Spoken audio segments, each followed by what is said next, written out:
Ouais, c'est pas Mais ouais, c'est comme. Excusez-vous, c'est Q2 ici. On va vous demander de changer Ah oui, notre ok. s'il vous plaît. C'est pour notre pointeur, mais c'est un programme.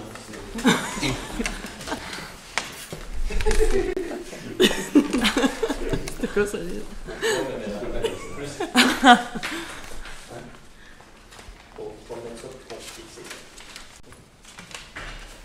Ok, je comprends. Ah, c'est grave. J'étais comme. Ah! C'est de la grosse ça, merci.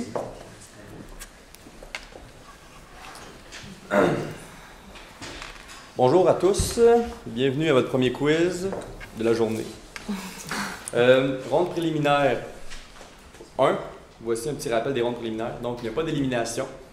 C'est pas votre premier quiz, c'est votre premier quiz, mais ce ne sera pas le dernier. Donc, ayez du plaisir, ne soyez pas trop stressés. Le but, c'est d'obtenir le maximum de points. Donc, vraiment, que vous gagnez 100-0 celle-là, c'est addition de vos deux quiz pour déterminer le classement général. Toutes les équipes vont en quart de finale, donc yeah. Petit rappel pour le quiz. Interdit d'appuyer sur le témoin avant que l'animateur ait débuté la lecture de la question. Donc, c'est moi l'animateur. Tous les membres de l'équipe peuvent répondre. La première réponse entendue sera retenue.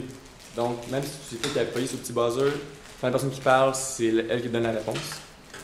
Vous pouvez quand même vous consulter entre vous, mais pour la personne qu'on entend vraiment clairement la réponse sera la réponse retenue. 5 secondes pour répondre. Donc, votre buzzer va être allumé pendant 5 secondes. Lorsqu'il s'éteint, c'est terminé. 20 questions par quiz. Il ne faut pas oublier non plus que je vais nommer votre équipe avant de donner une réponse. Donc, Q4 ou Q2. Ne donnez pas de réponse avant que je vous ai nommé, sinon ça ne sert à rien. Puis également, si aucune des équipes ne peut donner une réponse, nous, on fait rouler 15 secondes. Puis si après 15 secondes, personne n'a donné une réponse, il n'y a pas de perte de points, pas de gain de points si la question est terminée. On va faire un test de buzzer. Juste rappeler aussi au public de ne pas suivre des réponses, s'il vous plaît. Merci.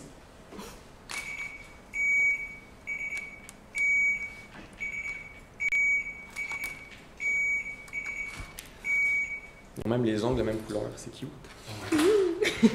Merci, une petite famille.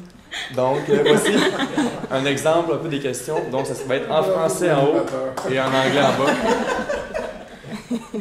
Voulez-vous que je lise les questions en anglais ou simplement en français? Français. En français, s'il vous plaît. Merci.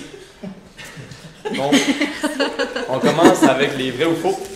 C'est 2 points par bonne réponse, 2 points par mauvaise. Il n'y a pas de droit de réplique, évidemment. Et il va y avoir 6 questions. Est-ce que vous êtes prêtes? Oui. Oui. Donc, première question. Vrai ou faux? La clause de non-concurrence s'applique lorsque l'ancien salarié informe sa clientèle de son départ et cela est considéré comme de la sollicitation. Q2. Faux. Mauvaise réponse. Prochaine question. Dans les pays de l'Union européenne, les femmes retraitées reçoivent des revenus de pension 39% moins élevés. Q4. Vrai.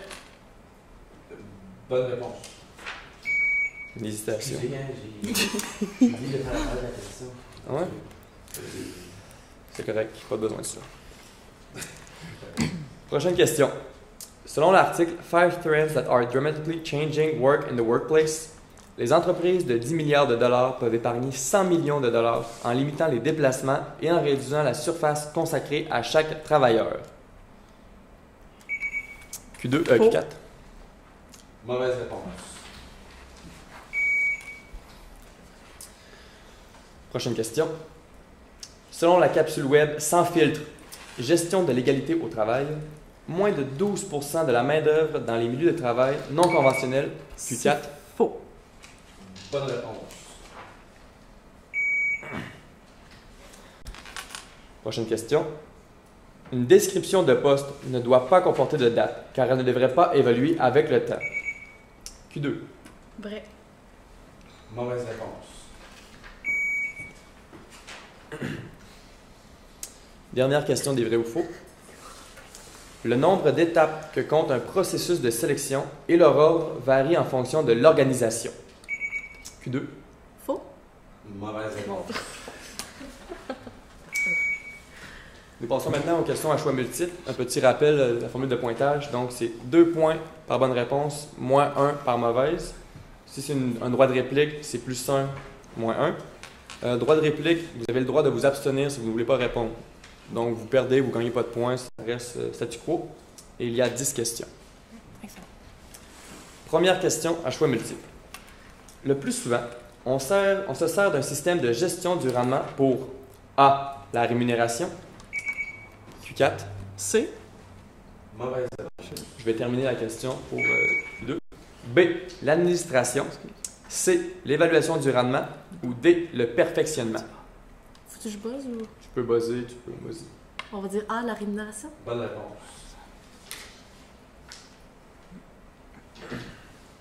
Prochaine question. Comment s'appellent les activités qui améliorent la productivité des chaînes de fabrication d'entreprises qui appliquent le système de production Toyota? Q4. D. Bonne réponse.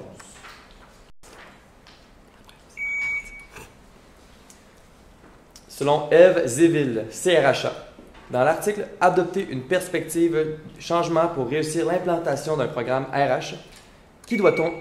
Q4. Les champions, les utilisateurs champions. Bonne réponse.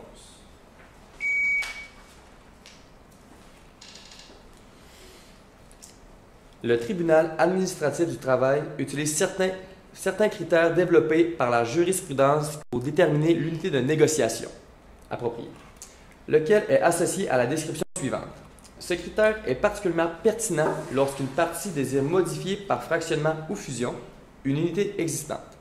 Il faut alors démontrer qu'en pratique, l'unité s'est avérée inappropriée ou non viable. A. La paix industrielle. B. Division territoriale. C. Historique des relations du travail. Ou D. Volonté des salariés.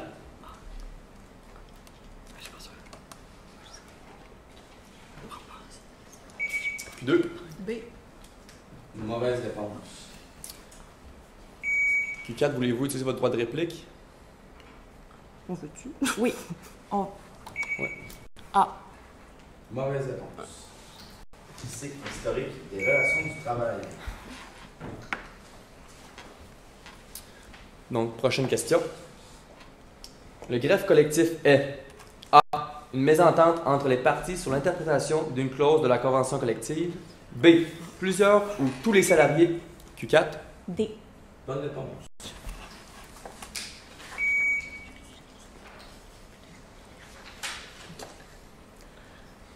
Quel type de réadaptation est associé à la description suivante? Favoriser la réintégration du travailleur dans son emploi ou dans un emploi équivalent. Q4. D. Mauvaise réponse. Tu peux y aller. Tu peux y aller. A. Bonne réponse. Excuse-moi, c'est parce que le buzzer de l'autre était allumé, c'est pour Pas ça. de C'est problème. pas tu peux te laisser si tu veux encore. Voilà. C'est vraiment juste un buzzer. Ouais. Prochaine question. Combien d'employés travaillent pour Tata Téléservices au 31 mars 2017? Q4. 7101. Bonne réponse. C'est beau,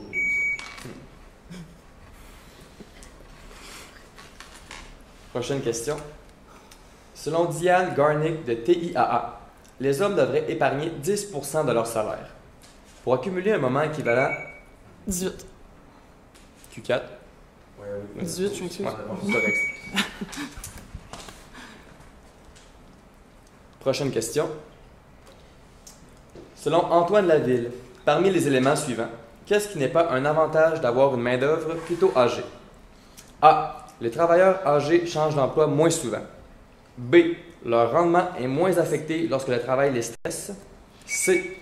Q4. Pardon? B. Bonne réponse.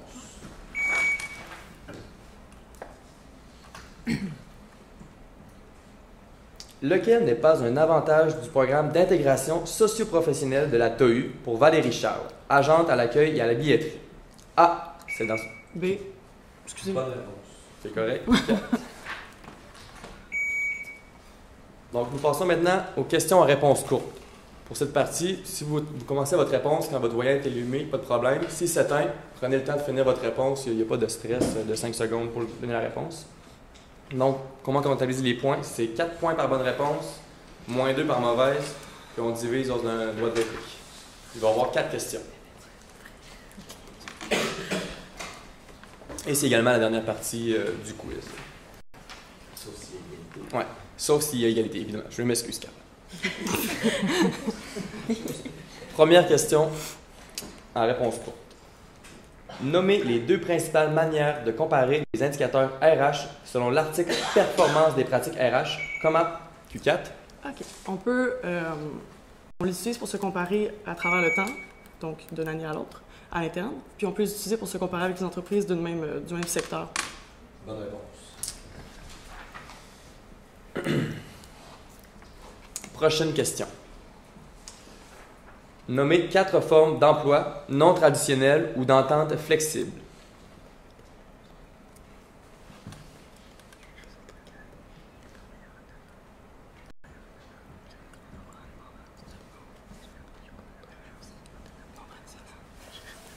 C'est trop long.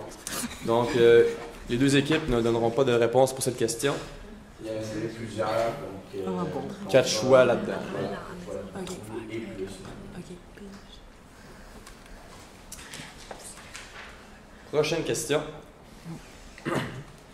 Dans quel pays de l'Union européenne est-ce que l'écart entre les revenus de retraite des hommes et ceux des femmes est le 4? Les Pays-Bas. Bonne réponse. Prochaine question. Quelles sont les 3 conditions pour qu'une personne soit reconnue membre d'une association aux fins de l'établissement du caractère représentatif?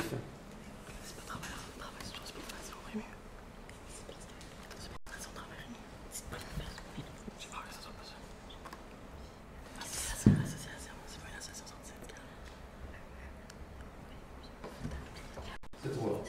Donc, aucune des équipes va donner une réponse. La réponse était...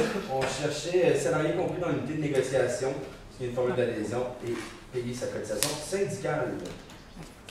245 de droit de Donc, notre juge de points, est-ce qu'il y a bris d'égalité? Nous n'avons pas de bris d'égalité. Donc, quels sont... Un score de moins 5 pour Q2. On s'inspire un peu de la température.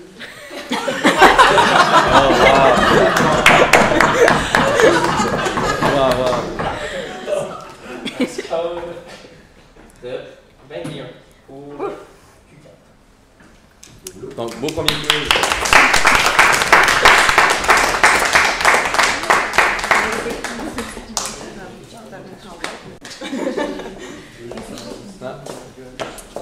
À ton tour.